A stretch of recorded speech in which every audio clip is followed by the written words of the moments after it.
And you're on. Thanks, Gunnar. Hello, everyone. Welcome to another episode of Fear and Loathing in the Windy City. Uh, this is operation that we're working out of. Thank you, Gunnar. It's helping me with comms and tech work. Hopefully, everything is okay.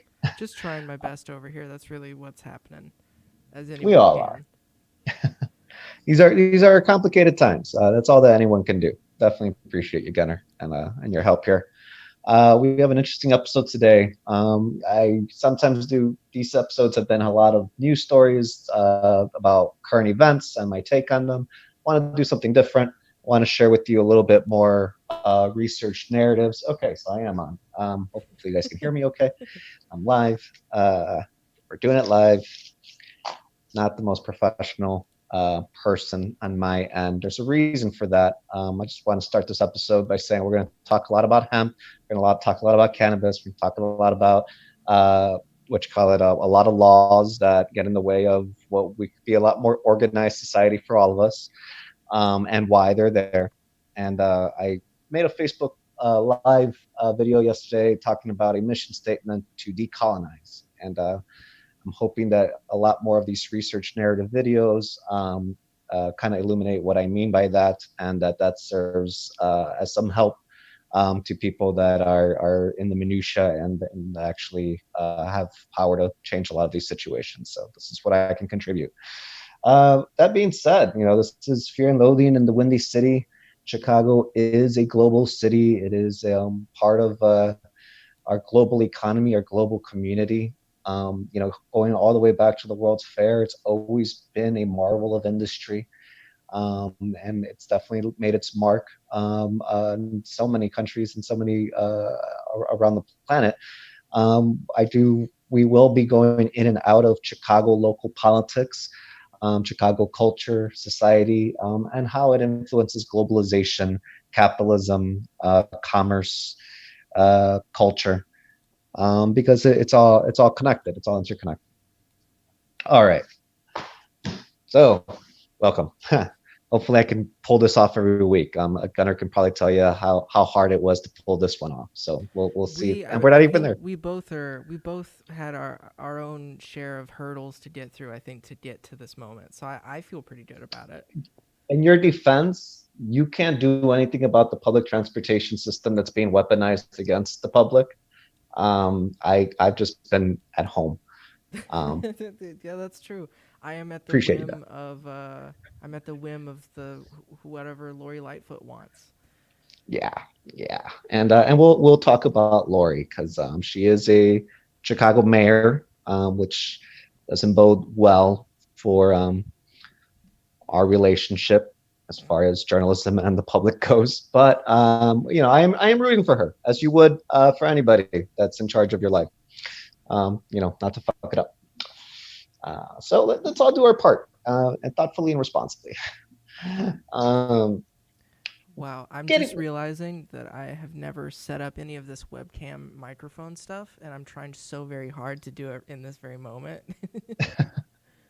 we'll be able to do a lot of back and forth. So I'm hoping you do.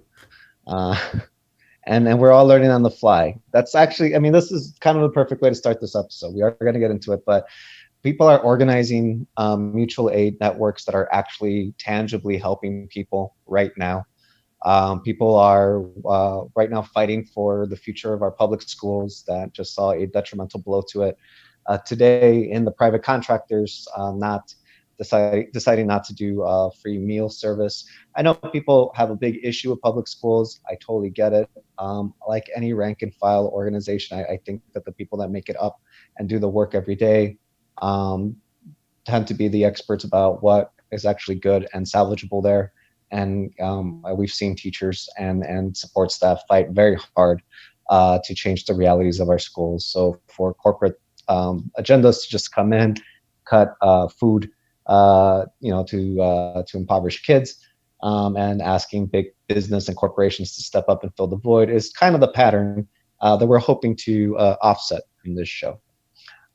So hemp. We're going to be using a lot of clips from a video called The Hemp Revolution in 1995. I need to do a little bit more research. I'm sure there's a lot of research that goes into debunking and pushing back a lot of the conclusions and a lot of the work that went into making this video. However, what we're going to show, just key clips, shows that a lot of what they were illuminating as a hemp revolution became just a stark reality to capitalism taking over a new industry that has been fermenting and as a possibility to take over so many industries and lead to a very much more manageable supply chain, which isn't good for business. And we've known this for decades. This video that we're going to share with you, clips from, this came out in 1995, and it's based off of decades of research from the war on drugs and hemp and cannabis.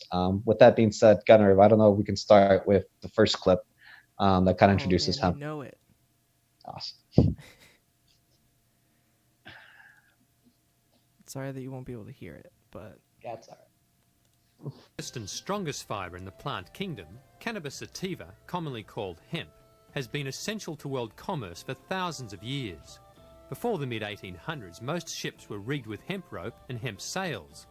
A 44-gun warship, like America's old Ironsides, took over 60 tons of hemp rigging, including an anchor cable over 2 feet in circumference. Also, the oakum that sealed the ship's boards and the sailors' clothing were made of hemp, as were the uniforms of soldiers and flags. The wagons of pioneer days were covered in hemp canvas. In fact, the word canvas comes from the word cannabis, which is found in ancient Sumerian and Babylonian languages 6,000 years ago. America's founding fathers, including George Washington, were keen growers of hemp, and Thomas Jefferson was probably the first hemp activist. Realising hemp's value to the prosperity and defence of the nation, he encouraged farmers to grow hemp instead of tobacco. Fathers? I forgot this. Today's Many of activists them rally did. in the The thousands at Constitution annual is hemp not written in harvest hemp festivals paper. throughout the Western world. Say that.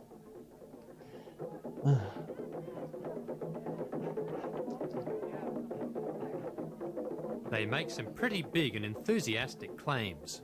Hemp could totally replace trees as far as making paper, all paper, from fine stationery to press board, build houses from it. We could stop cutting down trees the day hemp's made legal for paper. It can replace all petroleum as far as fuel, electricity, nuclear energy. How about a hemp hemp hooray? Hemp hemp! Hemp hemp hooray. That's where we're at in the video, just to give you the...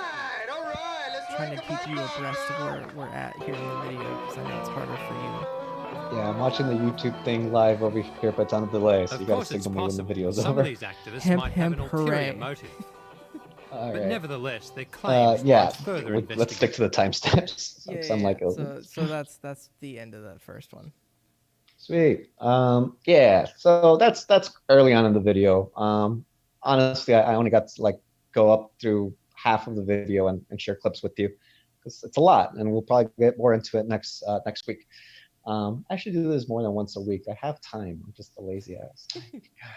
I just gotta get my shit together. So I think I would have more time if I could just sleep good. Sleep would be good, right? Do whatever. Anyways. Yeah. Fighting with the president on Twitter at night. It's good. It's a good hobby. It's fun. Relieves stress, but it's not healthy. I gotta stop. So to share that first clip, I don't know if we can bring up the Portugal article, the first one that I shared with you. Yes, sir. Awesome. Just so we know that the video establishes early that hemp is not a new industry. It's not a new crop that human beings just discovered to use in a versatile way. It's been around for centuries, millennia, maybe, really, honestly. And why was it made illegal to begin with? Why has there been a long-term colonial project to eradicate hemp as a crop for self-sustaining indigenous communities? Spoiler alert, that's the conclusion, the end. But like we said, it's not anything new. People have known about hemp. They've known about its ability to make paper, its ability to make textiles, Very cheap way to make sales, very cheap way to make a lot of different products. Thomas Jefferson, a hemp enthusiast himself, a cannabis enthusiast as well. Full disclosure, I smoke cannabis almost every day and have smoked cannabis almost every day since 2016. At the very least, I didn't try cannabis until like maybe 2007. I can go all into it, but one of the reasons for smoking cannabis every day is to be a guinea pig to the medical marijuana industry. I am a medical marijuana patient. I was a case study for the medical marijuana program here in Illinois, as were thousands of people, but I willfully volunteered my body and my health towards these experiments. So I do take the home cannabis aspect of this kind of seriously. We have Portugal's decriminalization update. I think this is from this month or last month in May. Just kind of going back to Portugal decriminalizing all their drugs. And we bring this up because a lot of the reasons that hemp was made illegal to begin with in America over the last 100 years has a lot to do with our cannabis laws, which are tied to illegal drug use laws and the dangers that they pose. Now, Portugal's, and I recommend people read this article because I don't have time to go over all of it with you. But they go really into detail about, yes, drug use has been down significantly since Portugal decriminalized its drugs, but decriminalizing drugs in and of itself is not why so many of the desired outcomes that Portugal sought to get from decriminalizing drugs are manifesting and coming true in their society, not because they did a quick policy change that some elected official said will fix everything if you rallied and gave them all your public support. That's bullshit. They go into detail about the many different steps of preventative measures of applied, health costs, both mental health, physical health, good nutrition, and just being aware of people's of having a healthy, cohesive society. Not prioritizing the punitive measures to stop doing drugs or we'll fucking shoot you. More like, hey, life's worth living. Hey, Let's maybe do like some of that. don't do drugs. It'd be Yeah, cool. You could do yeah, other go, things. yeah, go to like ride a carousel. Like, I don't need heroin. Not that badly, like so again, Portugal has seen success with a completely different policy approach to illegal drug use, and putting a lot of effort into making that policy work. We have seen policies in America that are meant to alleviate drugs and gangs. I grew up in Little Village, Chicago. I wasn't in a gang. I was just afraid of them killing me. Um, but there was a ton of after school programs, tons of gang prevention programs, a ton of things that now capitalists will tell you was a waste of money, waste of time, and didn't work. Like anything in business and anything in society, and especially in our government, it's not working because there's a lot of effort to not make it work. Broke on purpose, something that we'll keep repeating on here. Everything Um, becomes super convenient whenever it's just meant to be that way, I think.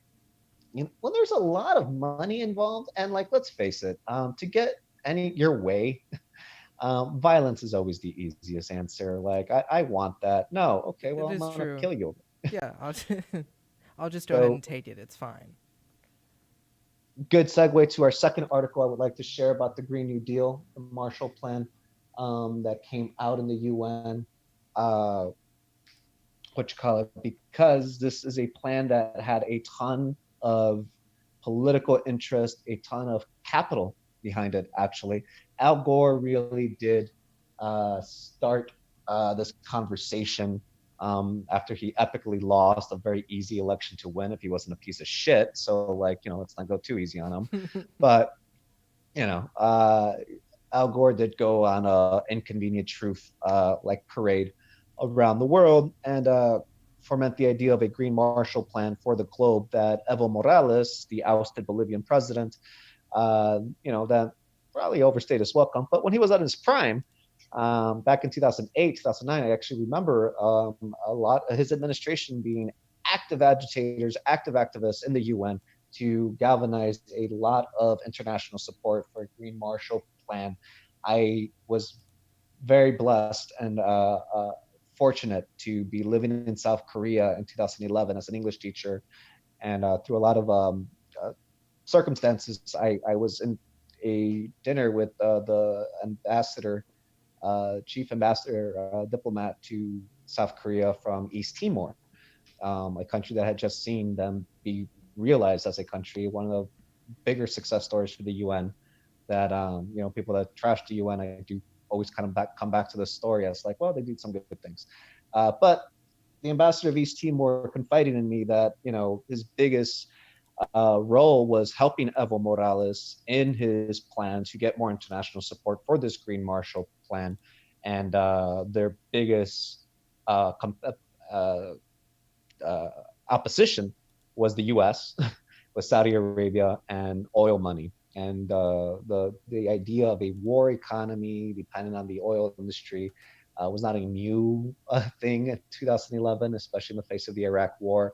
But that is when the research and the reality really hit me about the level of power that our whole international economy depends on these wars and supply chains based off of oil companies succeeding, which is why we don't have a Green Marshall Plan realized, and we have what we call a Green New Deal that some socialists in America are trying to advocate for, that's getting even further watered down. So Sunrise Movement is a great organization. They're a little late to the show, and a lot of the work here is to hope to catch them up on the history and enable their energy and efforts to be successful where my generation has not. Let's go to the second video, huh, Gunnar? Yeah. I can meander all day. We can meander through this all we want. Thanks, bro. This I'm starting to think this could be a good format for the show, which is just, hey, hello, we're meandering. I dig it. I like the no pressure, and I think it'd still be fun. You can still make it fun. It would be cooler if you were in the same room, because it's it just makes. Anyways, on to the next clip. Thanks. Strawberry mint or chocolate, and then you eat the container as your dessert. We envision hemp as being a complete new wave of the Industrial Revolution, that there'll be a complete new industry that will come out of this. Actually, there'll be thousands of products that can be derived from this fiber and from the oils of the seed. Hemp seeds contain up to 40% high-quality oil, a combustible oil that has traditionally been used in lanterns. A simple process now allows it to be converted into a relatively clean substitute for diesel fuel. In past centuries, hemp seed oil was also a major base for durable, non-toxic paints. Many great paintings are hemp oil on hemp canvas. In the Ukraine today, hemp seed oil is still a major ingredient in the commercial paint industry. It is a nutritious base for cosmetics and is also a highly nutritious edible oil. Hemp seed oil is unique in having such a high proportion of the omega-3 unsaturated fatty acids with a very strong cardioprotective effect. Hemp seed has been used for millennium as a staple food by many people around the world. I'm learning as I'm watching. It has a about all of near different complete uses balance of essential amino acids, second only to soybean. Well aware of this, Alan... So yeah, one person gets something out of this. Cool. I'm learning and growing as a human being in real time as this show is happening. So that's cool. I mean, I don't know if you can put up the logistics chain article thing while we meander through that clip. I think it's interesting that in this clip, which is from 1995, right? They're talking about it as if hemp already hasn't been a very impressive industry of its own. You know what I mean? Over the years, over centuries. You know what I mean? It's again they're just discovering it in 1995. They're just about to discover it again over the next couple of years. And we've always known the possibilities of it, just like Exxon's always known they've been killing the planet with fossil fuels, and they're like, okay, that's a problem, but we don't have to deal with it right now. Like hemp has always been there as a possibility for green manufacturing, but it's just not as profitable as what was already going on. So the transition to it. See, but now hemp has, well, I mean, the other nature of marijuana is such a profitable thing in the country, but yet still they're just going to like put pressure on these hemp textile industries. It's weird. I mean, it's completely messed up because the you can't separate the two. You know, like we've known about hemp as a market-driven industry that is good for business, you know, but the societal control you get with making cannabis illegal and targeting black and brown bodies over them, and the minutia that you can empower law enforcement to kill indiscriminately over a war on drugs. And I don't think we're going to have time to get into narco terrorism today, but we will eventually. But that's all connected. It's very annoying because if America was just an actual honest country and its people weren't the most propagandized and brainwashed people in the industrialized world, at the very least, we probably could have a much more organized, cohesive, and peaceful society if we just cut the shit. But you know, there's a lot of effort. Just cut the shit. You know, we can play video 3 here because the logistics chain is there. You know, I'm sharing that because these are the companies that at the very top, they're impacting so much business, so much of the market, so many jobs, so many lives. That's what hemp can be. It can be at that level. But the next video illustrates a little bit more of why that's bad for this competition. All over it. 2214. Do. Don't whisper about it. Shout about it. There we go.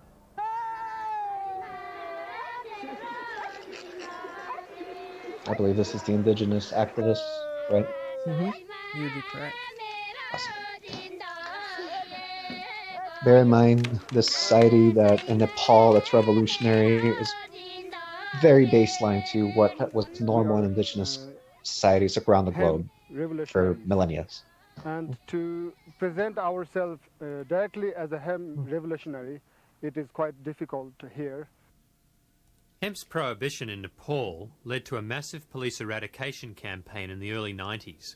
But now, only 2 years later, the Valley of Tarakola is unified to defend its traditional hemp industries, primarily rope and seeds.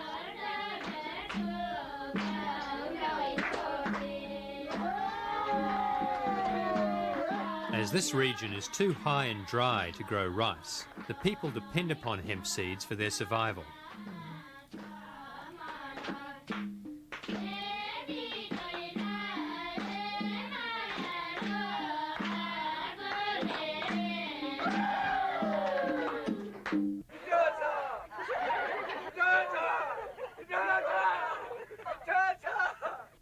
Since 1992, the Human Union movement is developing a commercial hemp paper, textile and oil industry, a chemical-free industry providing much-needed employment and income.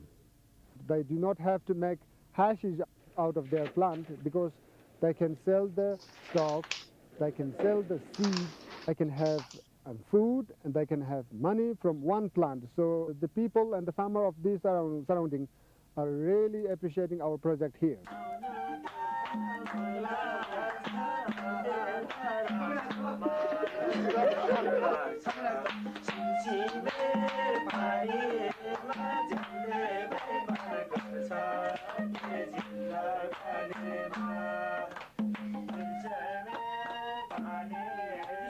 This valley has an abundance of hemp and enthusiastic labour.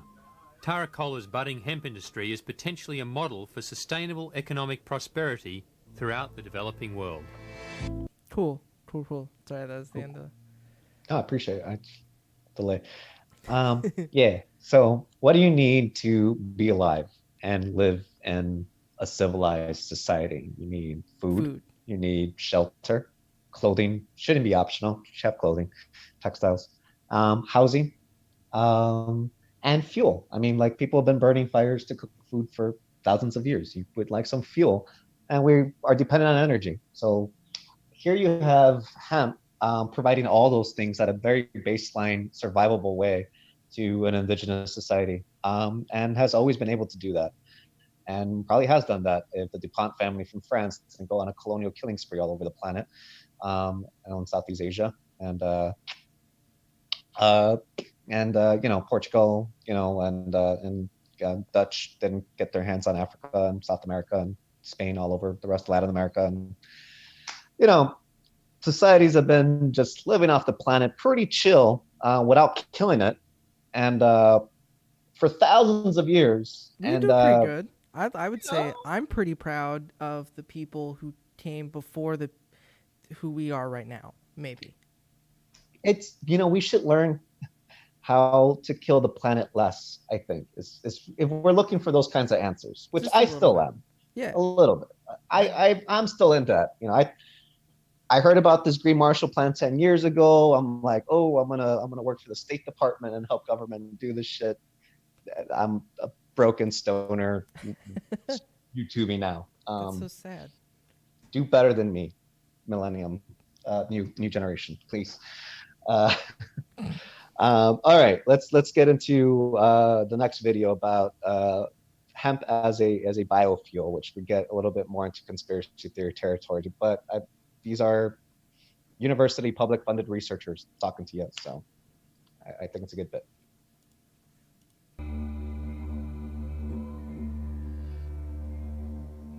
The cotton industry is basically a chemical industry. It's highly dependent on the use of pesticides at all stages of production, right from the drilling of the seed through to the harvesting. That's pollution of air, water and soil, and eventually people. Cotton is the fourth largest export earner, foreign exchange earner in Australia. It's the heaviest user of pesticides of any rural industry. The cotton industry's got to change, and there's got to be alternatives. The bit about pesticides in the cotton, have different sorts of crop rotations, yes. Use of various sorts of other fibre crops, etc. So we do have this really, really big environmental problem that they don't want to recognise because of the business implications.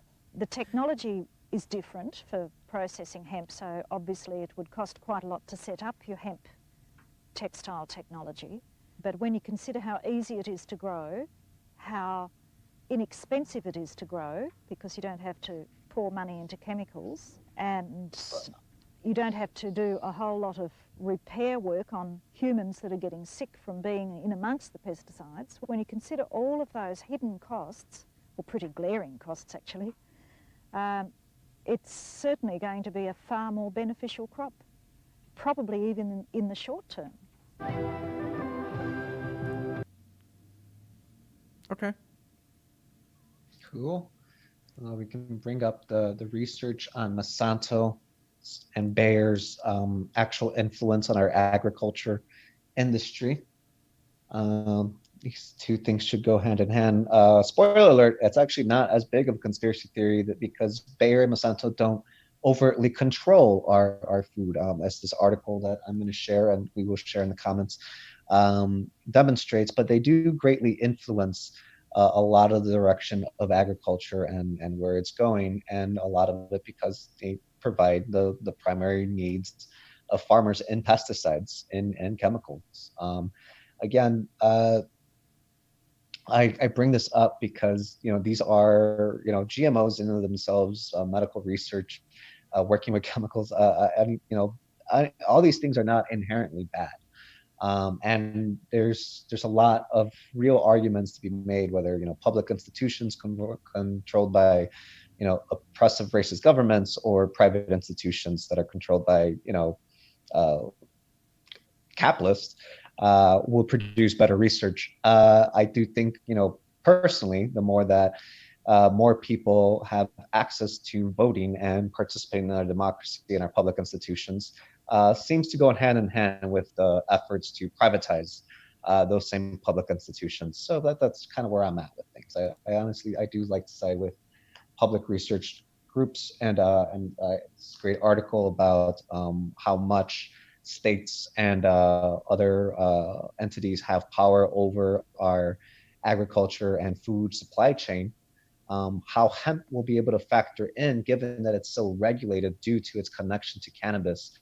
on many different levels is another thing. And whether we're going to see patent and strains of hemp, is another thing to be concerned about. But that is one of the impediments that slowed down hemp's breakout into the agriculture business if it's competing with corn and soy in terms of how much of a needed crop it can be, and the competition that is already there. Hemp, to make room for itself, is just in a very complicated place. Can we go to the next video about hemp fuel? Of course.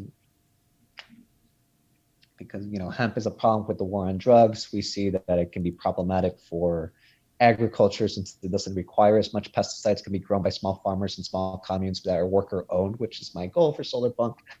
But it's also at the forefront of issues with the war on terror. Oil, you might say? Oil. Oh, okay. It's a big. Hemp could be used as a fuel source, an oil source, as well as a paper-making fiber. Could hemp fuel help us to kick our dependency on highly toxic fossil fuels? Carbon monoxide is the leading cause of death in this country from poisoning. It accounts for more fatalities each year than all drug overdoses combined. Over history, it would be hard to predict how many people have died from gasoline that didn't know what killed them. It is a poison-spreading material because it is distilled with benzene, hexene, and xylene, and toluene. These chemicals are all known carcinogenic materials. Could this be the solution? That which fuels a romantic dinner is also a good fuel. Normal drinking alcohol, also known as ethanol, is the cleanest of all liquid fuels. George Tyson is developing techniques to produce ethanol from fast-growing, high cellulose plants like hemp. We jokingly say this is the fuel that if you were burning it in your car, the reason the dog would chase your car was because he liked the smell of the exhaust pipe. It's very helpful. As you can see, there is no smoke emitting from this in this room. Try this with a tablespoon or two of gasoline. Also makes me think about and you will alcohol, have the comparative test. Also, alcohol? when your engine is through burning on gasoline, take it apart and see how much dirty carbon you find in the engine. We found that running a car 3,500 miles, we couldn't even get a white glove dirty when we took our finger inside of the exhaust pipe. All plants are storehouses of solar energy, and all plants can be fermented to produce ethanol fuel. Plants also produce the oxygen needed to combust the fuel in a car. The emissions, carbon dioxide and water, are reabsorbed by plants. It is a clean and balanced cycle. When one reviews all of the possible alternative fuels that we may use for transport use, ethanol emerges Make a note as that we about use corn the only ethanol one primarily, that which can research shows hemp is much better. achieve significant reductions But we grow a ton in of corn carbon that's dioxide subsidized by the fund accumulation in right the now. atmosphere. Even the 10% That also goes into like blend, corn syrup and stuff where you only have too, right? 10% ethanol. Soda in the companies, thing, yes. gasoline Pepsi is not a fan of hemp. lowers I would imagine. some emissions as much as 25 to 30%. Not that Coca-Cola is either. There's For this bigger and more reason, evil. So. blends of 10 or 15% ethanol Less with to worry about. gasoline are being used in There's several bigger fish states to in fry, the US other than and just in Coca-Cola. Australia as a means of reducing air Coca-Cola's pollution. bad. Ethanol blends also eliminate the need for lead in fuel. The ethanol is being distilled from sugarcane, grains, or residue starch, as is the case with this Delicious, ethanol though. plant in Nowra, Australia. Ethanol produced here is also keep being thinking added that to I wanna diesel get a fuel. Coke. Buses running on this new 15% ethanol fuel are So emitting evil, up to but like a 40% good less Coke carbon now, man. monoxide, Yeah. 50% less smoke, and up to 10% less nitrous oxide than straight diesel fuel. In the context of ethanol making a significant contribution to transport fuel needs, we need to think about producing ethanol from cellulose, or more correctly, lignocellulosic feedstocks. All plants are made from lignin and cellulose. Ethanol fuels can be used in Fast-growing plants that are buses low and in public lignin transportation and high in cellulose as of right are now. most We're suitable seeing for more producing experiments in that ethanol. direction, Arizona, places that Florida that are like already tightly Hemp has tremendous corporately controlled, potential. at all levels of their government. Both because it has many We always products had the to be answers. produced It from just was never and meant for also everyone. because Is the tonnage that can problem. be produced per acre. Ethanol from lignocellulose crops is being developed by Tyson Xylem Corporation and the Solar Energy Research Institute in the US, and APACE Research and the University of New South Wales in Australia. Research is showing that ethanol could be produced economically on a small farm or community level. It could also become one of the world's major agro-industries, replacing the petroleum industry entirely. It's estimated that by the year 2000, we will have demonstrated processes and technologies for the production of ethanol from cellulosics that will be able to produce ethanol at a price competitive with crude oil prices. Even the United States could produce all of its transport fuel needs as neat ethanol. Australia, no problem. All of our liquid fuel for transport could be ethanol. Okay, so the basic gist that I'm getting from this clip here is that ethanol can be cheaply made from anything, but it could be more economically sourced and better if it was made from hemp. But the big problem is that we use corn for so many other things that it's kind of stifling that in the market. Am I picking up what it's putting down? Love this back and forth we got going on here, Gunnar. I'm just Yes, trying sir. to learn. I'm really just trying to learn. I think I've just decided that's what my job is here. It's a good job. Great. That's perfectly right. I mean, like hemp, and research will show that it produces better ethanol, burns better, you get more for your buck. The fact that hemp is also a versatile crop that can sit at the top of a logistics chain and produce so many other things on par with corn and soy and sugarcane that are used for ethanol themselves. But they have that in because the other products they produce. I love my corn tortillas and stuff, but like potato chips, corn syrup, soda, the junk that the food stock that we give our animals and this factory farming. We're also just corroding the land with those crops that do require maintenance from pesticides, from farmers that know what they're doing with their soil and paying attention to weather patterns. Hemp is a weed, is a resilient, aggressive motherfucker. Like, you can pretty much grow that anywhere. You grow it right, you get more for bang for your buck. But it also remediates the soil. So, because it's a different type of plant. So, what we could be doing with hemp that we're doing with other crops really puts them all to shame, which is also why there's been such a roadblock to legalizing this. So why is it legalized to begin with? Well, as I said, there's been a big plan that's capitalist driven that Al Gore normalized in a Green Marshall Plan for the planet that got a lot of agitation in the international community, as recent as 2011. And that was around the same time that Mitch McConnell got hit with hemp agitators in his home state of Kentucky. Shout out to Xana Day from Brand New Congress, best political organization working on down ballot progressives right now if you're looking for the real deal and authenticity. And also just because she was there in Kentucky leading the fight back in 2011, a big part of it. Hemp has been one of Kentucky's primary cash crops since the founding of the state and before it was even a state. It's actually what made it. And Appalachia, that is in desperate need of jobs and a real leg up in the world. The middle of the country is not very well known for its abundance of jobs that are high paying. I come from Arkansas, so I've definitely worked a few jobs that I made $8.25 an hour to do some ridiculous jobs. And it's not enough money. It's No. even, you know, everything's cheaper there, but still it wasn't enough money to make ends, you know, to me it's harder still. The desperation's real, and the truth is that why are there so many people living in Appalachia and there's so little opportunity? It was because it was very easy to live off the land if there's a burgeoning hemp industry that's making all the money for people around you, but there's plenty of shelter, clothing, and food to go around. So you don't need to be putting yourself through 825 an hour work every single day to make rent, if you're living within a community that's providing your needs for you. Um, Appalachia has a huge history of hemp. One of the reasons why expansion kept going, and Kentucky led the way in hemp manufacturing for World War I and World War II.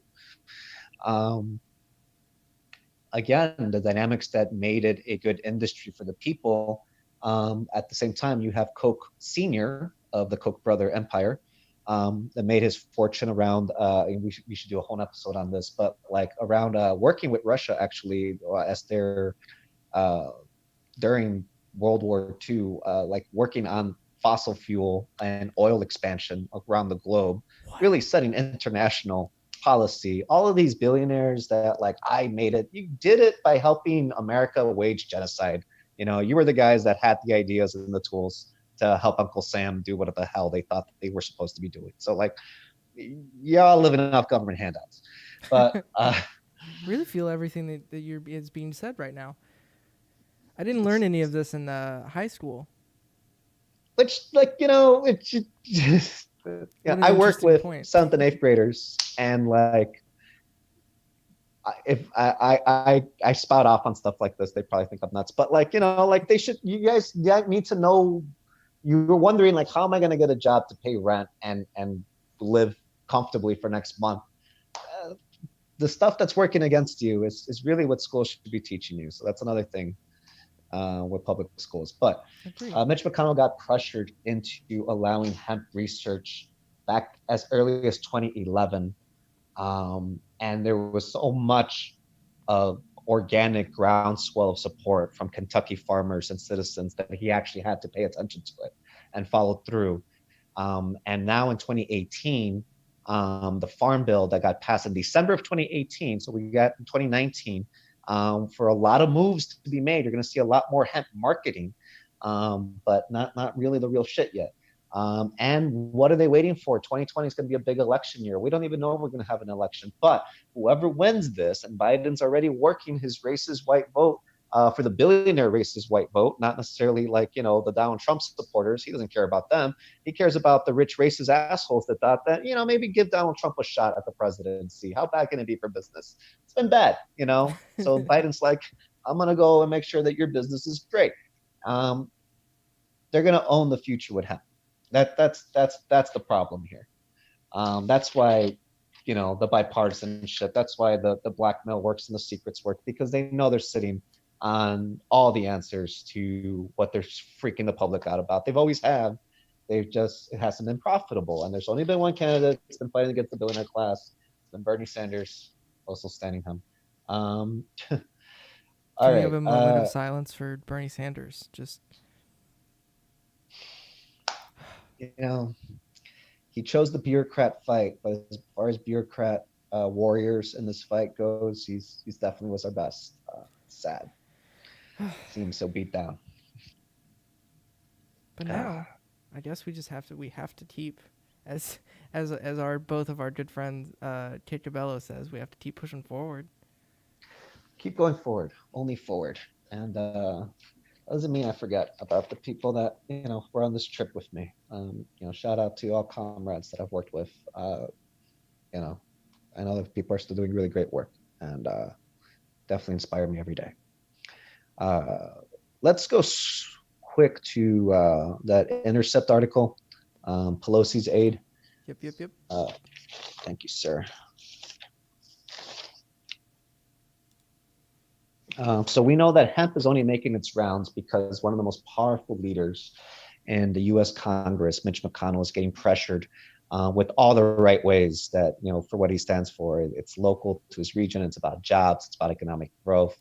It's green manufacturing, an actual solution that he could subvert the Green New Deal minutia regulations with.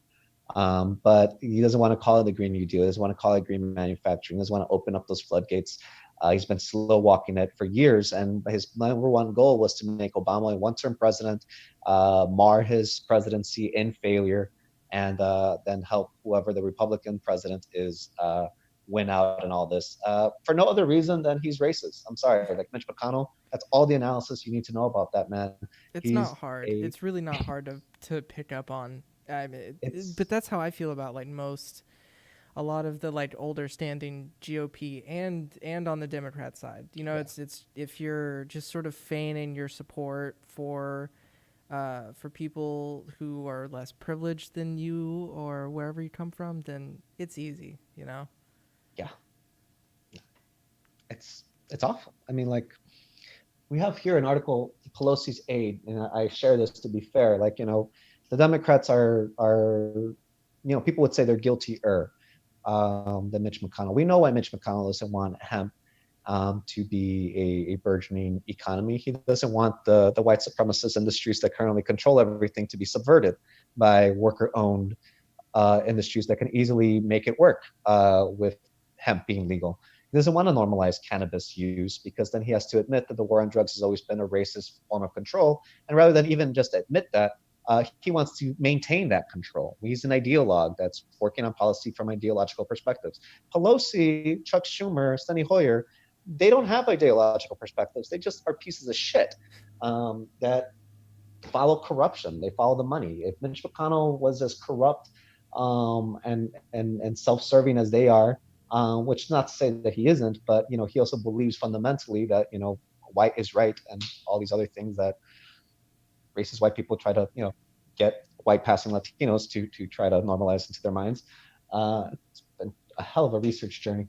I feel like that's but I don't know, that's just like part of that harkens me back to specific times in like my childhood growing up in Arkansas, where I'm like half Mexican. Yeah. Myself, but I consider myself to be a white person because I was raised by like white people in a white family. Mm-hmm.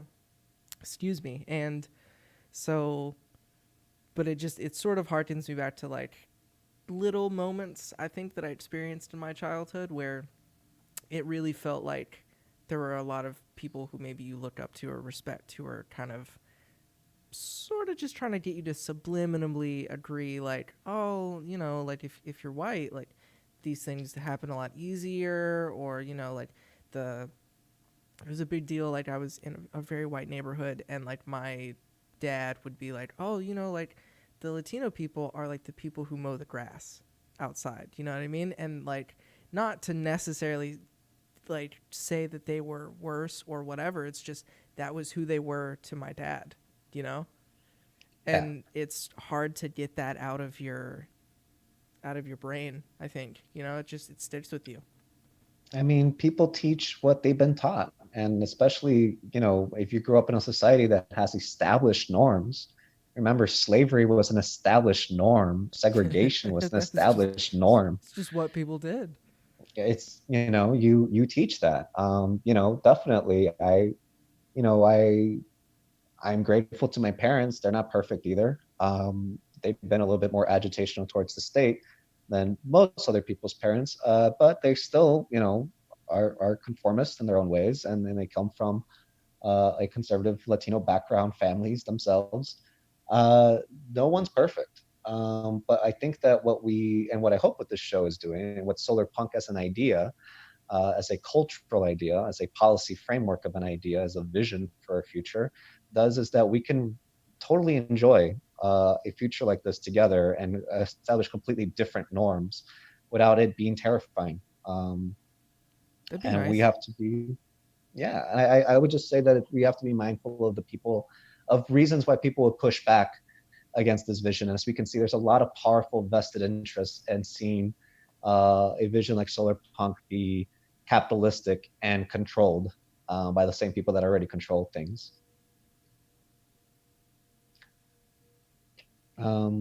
Sorry. Can we go to the DNC fight, Keith Ellison article too? And then I know we're running out of time. We might just want to do the Is video. it the key question about DNC race? Yes. From the internet? Yeah. And, of course. Thanks for sharing that, Gunnar. Like, we should definitely talk about it more, because Latino people as a whole in America, it's a responsibility that no one asked for and no one's doing right and no one wants to do, because we're going to be the most populous population whether we like it or not. Latino people, Latinx, Hispanics, that designation the census is kind of freaking out about. And yeah, Latinos, we call them in all shades and against sizes and everything. I mean, Latin America itself is a colonial project. Sadly, going back to Mexico. As much as we don't want to admit that, I think much as overtly, like I'm from Monterrey, Monterrey is like the Chicago of Mexico. There's a ton of money and just rich people in the middle and a ton of working class communities on the outskirts working dirty factory jobs. That's really interesting. I went to Honduras, like Tegucigalpa, and all of the rich people, more white people, or the people who were connected, all those people lived at like the top of this mountain in super protected homes. It's interesting to see, in other countries that power structure really is like visible at all levels. Yes, the segregation between class in Latin America is overt, and that is part of colonialism, part of European colonialism. America is saying that it doesn't see class, but it overtly does and blends it into a whole racial aspect of it.